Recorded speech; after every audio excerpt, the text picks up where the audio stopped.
नमस्कार दोस्तों, कैसे हो आप सब लोग। मैं अजीपाल यादव आज आपका एक बार फिर से स्वागत करता हूं मेरे ऑनलाइन यूट्यूब प्लेटफॉर्म पर, जिसका नाम है इनसाइक्लोपीडिया ऑफ स्टडी। आज की क्लास में हम भारतीय राज व्यवस्था या इंडियन पॉलिटिकल साइंस के बारे में पढ़ेंगे। एग्जाम के पॉइंट ऑफ व्यू से बहुत ही इंपॉर्टेंट टॉपिक है और बहुत ही छोटा टॉपिक भी है। सो प्लीज़ इसे ध्यान से पढ़िएगा और पोल साइंस की सीरीज़ की किसी भी क्लास को मिस मत कीजिएगा। अगर आपको हमारी वीडियो अच्छी लगती है तो इसे ज़्यादा से ज़्यादा शेयर कीजिएगा और ज़्यादा से ज़्यादा विद्यार्थियों से सब्सक्राइब करवाइएगा, ताकि उन सब विद्यार्थियों को भी फ्री और बेटर क्वालिटी ऑफ एजुकेशन हम प्रोवाइड कर सके। तो आइएगा, इसी के साथ हम आज की क्लास की शुरुआत करते हैं। आज हम पढ़ेंगे भारतीय राज्य व्यवस्था के बारे में। भारतीय राज्य व्यवस्था या भारतीय राज्य व्यवस्था की अगर मैं बात करूं तो जैसा कि नाम से ही पता लग रहा है कि ये एक ऐसी व्यवस्था है जिसके अनुरूप राज्यों को किस तरीके से चलाया जाए, इसका निर्धारण किया जाता है। पोल साइंस को राजनीतिक विज्ञान भी कहा जाता है, तो आप बिल्कुल भी कंफ्यूज मत होइएगा इन सब्जेक्ट्स में। इसे विज्ञान क्यों कहा जाता है? जिस तरीके से विज्ञान में अपने तर्क और वितर्क होते हैं, जिसके आधार पर किसी भी चीज़ की योग्यता का प्रशिक्षण किया जाता है, ठीक उसी तरीके से पोल साइंस और राजनीतिक विज्ञान में भी कुछ तर्क और वितर्कों के आधार पर इस बात का प्रमाण दिया जाता है कि किस तरीके से राजनीतिक कार्यों को सुचारू रूप से चलाया जाए। इसीलिए इस विषय को हम राजनीतिक विज्ञान भी कहते हैं। अगर मैं बात करूं पोल साइंस या राजनीतिक विज्ञान में, तो इसमें जो आपका सबसे इम्पोर्टेंट चीज़ आएगी वो हमारा आएगा कॉन्स्टिट्यूशन या हिंदी में संविधान। संविधान सबसे इम्पोर्टेंट टॉपिक है पूरे के पूरे पोल साइंस सब्जेक्ट का। तो आज की क्लास में हम कॉन्स्टिट्यूशन के बारे में स्टार्ट से पढ़ना शुरू करेंगे। तो आइएगा, हम अपनी क्लास को शुरू करते हैं आज।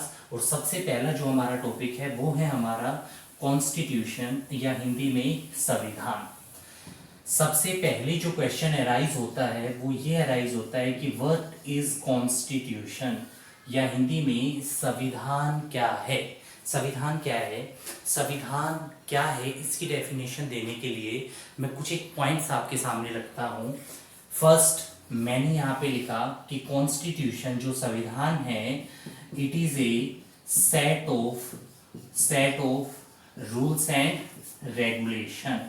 रूल्स एंड रेगुलेशन या हिंदी में संविधान एक दस्तावेज है नियम और कायदे कानूनों का। It is a set of rules and regulation. ठीक है। Second, it may be written और अनरिटन। हिंदी में ये लिखित और अलिखित हो सकता है। बिल्कुल सही है, किसी देश का संविधान लिखित हो सकता है और किसी देश का संविधान अलिखित भी हो सकता है। तो constitution is a set of rules and regulations, it may be written और unwritten on the behalf of it. इसके आधार पर any government rules a country या नेशन। अब आप सिंपल शब्दों में और अगर इन तीनों चीजों को जोड़ दे तो आप किसी भी संविधान की परिभाषा का निर्माण कर सकते हैं। संविधान एक दस्तावेज है। It is a document that contains some rules and regulation, जिसके अंदर कुछ नियम और कायदे कानून होते हैं, जिसके आधार पर किसी भी देश की सरकार उस देश के शासन को चलाती है। और याद रखिएगा कि जो संविधान है वो लिखित या अलिखित दोनों रूपों में हो सकता है। बिल्कुल सही है। अगर मैं बात करूं ब्रिटेन के संविधान की, तो जो ब्रिटेन का संविधान है वो अनरिटन कॉन्स्टिट्यूशन है, वो अलिखित संविधान है, जबकि भारत का संविधान लिखित संविधान है। इनमें डिफरेंस क्या है? डिफरेंस ये है कि जो भी अलिखित संविधान होता है वो पीढ़ी दर पीढ़ी एक जनरेशन से दूसरी जनरेशन को पास ऑन होता रहता है वर्बली। आपने बोल के अपने बच्चों को बताया, उन्होंने अपने बच्चों को बताया, इस तरीके से संविधान का एक प्रोसेस चलता रहेगा। लेकिन इस प्रक्रिया में कुछ ह्यूमन एरर आ जाते हैं।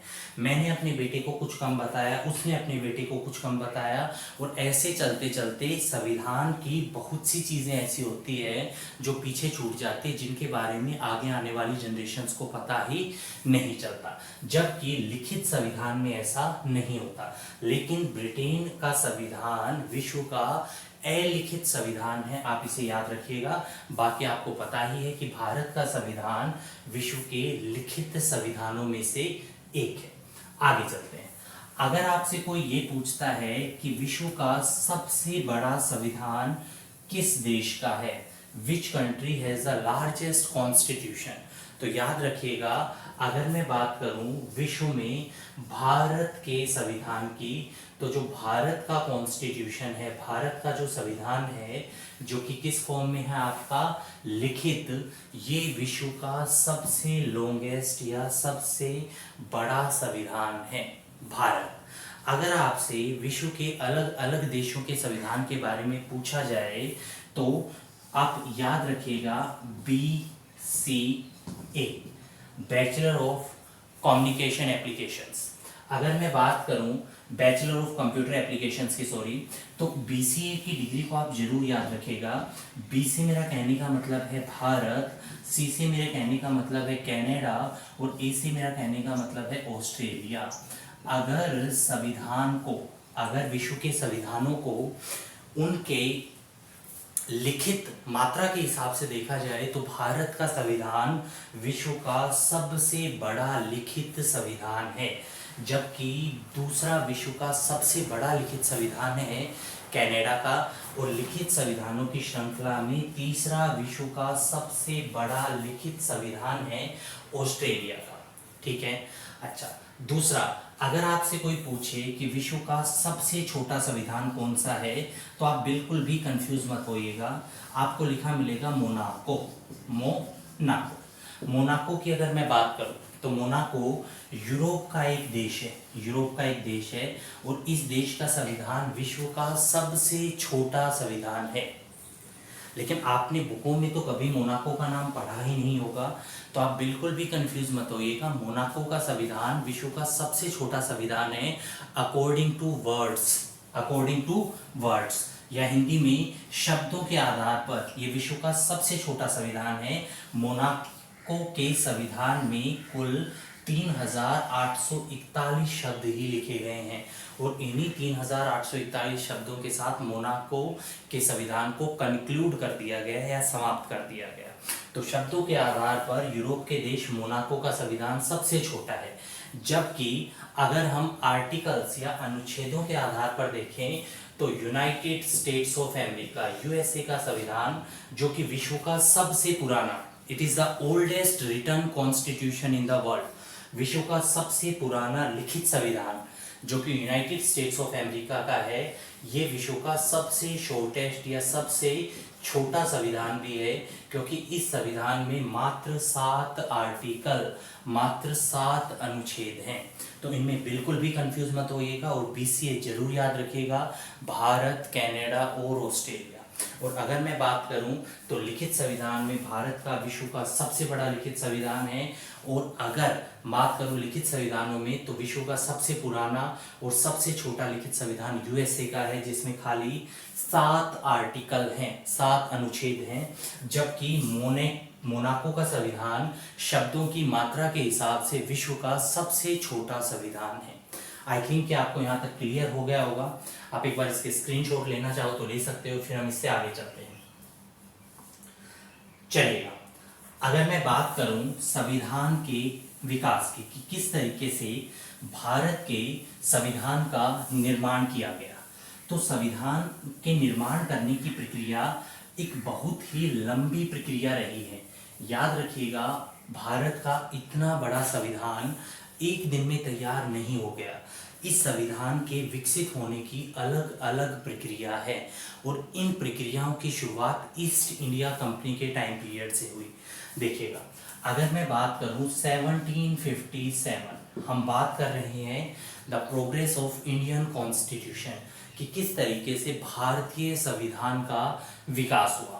अगर मैं बात करूं 1757 में, तो इस समय the battle of Plassey, Plassey का युद्ध लड़ा गया था। प्लासी का युद्ध ईस्ट इंडिया कंपनी और इसके साथ साथ जो आपके अवध के नवाब थे जिनका नाम था सिराजुद्दौला, सॉरी बंगाल के नवाब सुजाउद्दौला के बीच में युद्ध लड़ा गया था। प्लासी के युद्ध में ब्रिटिशर्स की तरफ से और उस समय के बंगाल के गवर्नर रहे थे आपके रॉबर्ट क्लाइव। और इस युद्ध में बंगाल की बहुत ही बुरी तरीके से हार हुई और सिराजुद्दौला की इसी हार के साथ बंगाल के एक बहुत बड़े रीजन को ईस्ट इंडिया कंपनी ने कैप्चर कर लिया। 1764 में जो दूसरा इंपॉर्टेंट युद्ध लड़ा गया वो था बैटल ऑफ बक्सर का युद्ध। आपको पता ही है इस युद्ध में भी ईस्ट इंडिया कंपनी की तरफ से जो गवर्नर थे वो थे रॉबर्ट क्लाइव और इसके साथ साथ इसमें मुगलों की तरफ से आपको पता है शाह आलम सेकंड, इसके साथ साथ अवध की तरफ से सुजाउद्दौला और इसी के साथ साथ बंगाल की तरफ से मीर कासिम। इन तीनों ने मिलकर के युद्ध लड़ा था और 1764 के बक्सर के युद्ध में भी बुरी तरीके से हार हुई इन तीनों की संयुक्त सेनाओं की और ईस्ट इंडिया कंपनी की जीत हुई। इस जीत के बाद और धीरे धीरे कंपनी का वर्चस्व भारत में बढ़ने लगा और यही कारण था कि इंग्लैंड के राजा को उस समय रियलाइज हुआ कि क्यों ना भारत में कंपनी के कार्यों को नियमित और नियंत्रित किया जाए और उसे नियमित और नियंत्रित करने के लिए एक केंद्रीय शासन की व्यवस्था थी जहां से किसी भी कानून को पास किया जाए और फिर उसे के बाद उस कानून को कंपनी के ऊपर इम्प्लीमेंट या लागू कर दिया जाए। यही रीजन था कि ब्रिटिशर्स ने बक्सर के युद्ध के बाद और धीरे धीरे प्लानिंग के साथ और भारत में एक्ट या कानून पेश कर दिए। इनका एक ही मकसद था कि कंपनी के कार्यों को भारत में नियमित और नियंत्रित किया जा सके और कहीं ना कहीं इंग्लैंड के राजा या रानी के अधिकार दे दिए जाएं कि वो केंद्रीय कानूनों का निर्माण करे और कहीं ना कहीं भारत में ईस्ट इंडिया कंपनी के जो भी कार्य हैं वो सब उनके नियंत्रण या उसके अधीन हो जाएं। इसीलिए समय दर समय पास किए गए ये कानून ही आगे चल कर के भारत के संविधान के निर्माण की विभिन्न सीढ़ियां बने और इन सीढ़ियों से होते ही और 26 जनवरी 1950 को भारत के आधुनिक संविधान का निर्माण किया गया।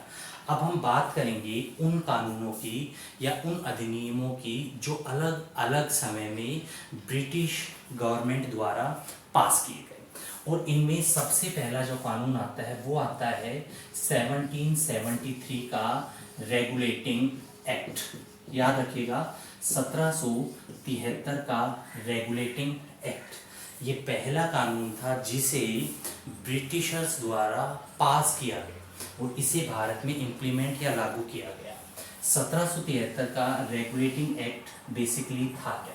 1773 के रेगुलेटिंग एक्ट के तहत क्या किया गया? इसके तहत मद्रास जिसे आज हम चेन्नई कहते हैं और बॉम्बे जिसे आज हम मुंबई कहते हैं, इन दोनों को और बंगाल के अधीन कर दिया गया और बंगाल का जो गवर्नर होता था उसके पद को अब कन्वर्ट करके और गवर्नर जनरल कर दिया गया।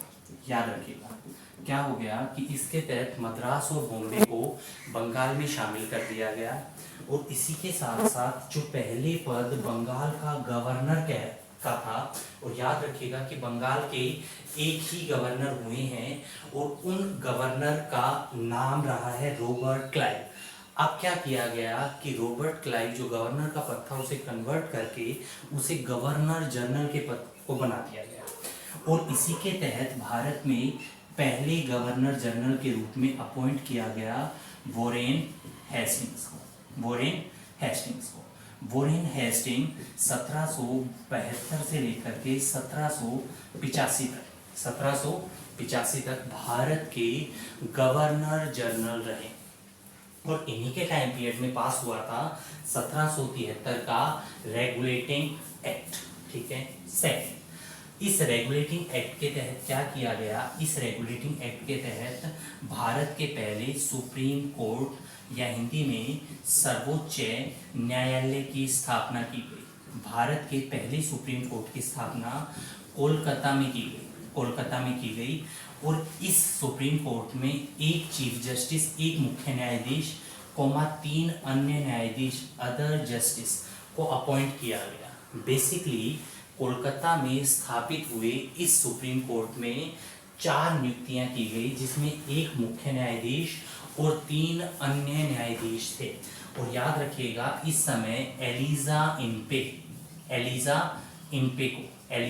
इम्पे को और पहला चीफ जस्टिस बनाया गया, मुख्य न्यायाधीश बनाया गया सुप्रीम कोर्ट ऑफ इंडिया। तो याद रखिएगा जो पहला सुप्रीम कोर्ट एस्टेब्लिश हुआ वो 1774 में एस्टेब्लिश हुआ। कहाँ पे एस्टेब्लिश हुआ? कोलकाता में। और इसके जो पहले चीफ जस्टिस बनाए गए वो कौन बनाए गए? वो बनाए गए एलिजा इम्पे। जो आप आधुनिक सुप्रीम कोर्ट देखते हो, इसकी स्थापना आज़ादी के बाद न्यू दिल्ली में की गई। इसके बारे में हम आगे पढ़ेंगे।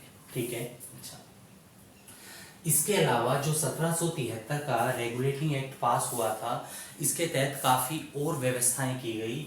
और वो व्यवस्थाएं क्या थी? उन व्यवस्थाओं के अंतर्गत अब कंपनी के किसी भी व्यक्ति द्वारा जो किसी भी तरीके से ईस्ट इंडिया कंपनी से संबंधित था, उसके भारत में निजी व्यापार करने पर पूरे तरीके से प्रतिबंध लगा दिया गया। इसके साथ साथ किसी भी कंपनी के व्यक्ति द्वारा भारत से उपहार के साथ साथ रिश्वत ब्राइब लेने पर भी पूरे तरीके से और कठोर कानून इंप्लीमेंट कर दिए गए कि किसी भी कंपनी के व्यक्ति को, चाहे वो किसी भी पद पर ना हो, उसे भारत में कोई अपना निजी व्यापार, कोई भी उपहार और किसी भी तरह की रिश्वत लेने की कोई ज़रूरत नहीं है। और इस तरीके से भारत में संवैधानिक प्रक्रिया की शुरुआत 1773 के रेगुलेटिंग एक्ट से ही हो जाती है। आप इसे नोट कीजिएगा, इसके बाद हम फिर आगे चलते हैं।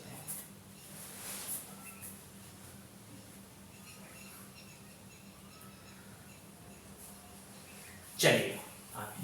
1773 के बाद जो दूसरा इंपॉर्टेंट कानून ब्रिटिशर्स ने पास किया वो 1781 में किया। 1781 के इस एक्ट को एक्ट ऑफ सेटलमेंट कहा गया।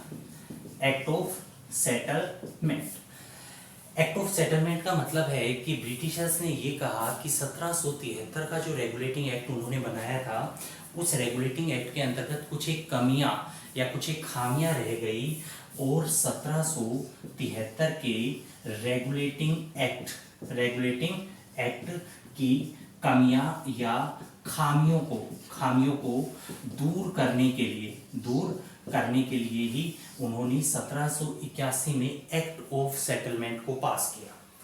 क्या था इस एक्ट ऑफ सेटलमेंट के तहत, या क्या कमियां थी ऐसी जो पहले 1773 के रेगुलेटिंग एक्ट में रह गई थी? वो सबसे बड़ी कमी थी आपका उड़ीसा और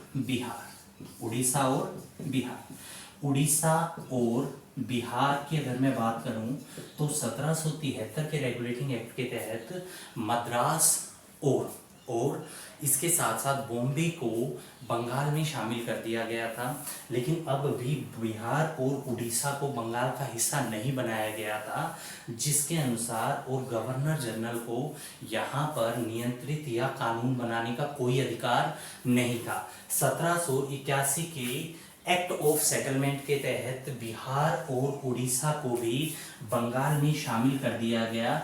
और इसके साथ साथ ही बंगाल के गवर्नर जनरल को अब ये राइट या ये अधीन उसके कर दिया गया कि उसे ही बिहार और उड़ीसा में भी कानून बनाने का पूरा अधिकार है। मतलब इस एक्ट ऑफ सेटलमेंट के तहत बेसिकली गवर्नर जनरल की पावरों को और भी ज़्यादा विस्तरित या बढ़ाया गया था। और याद रखिएगा इस समय भी जो गवर्नर जनरल थे हमारे, वो वॉरेन हेस्टिंग ही थे।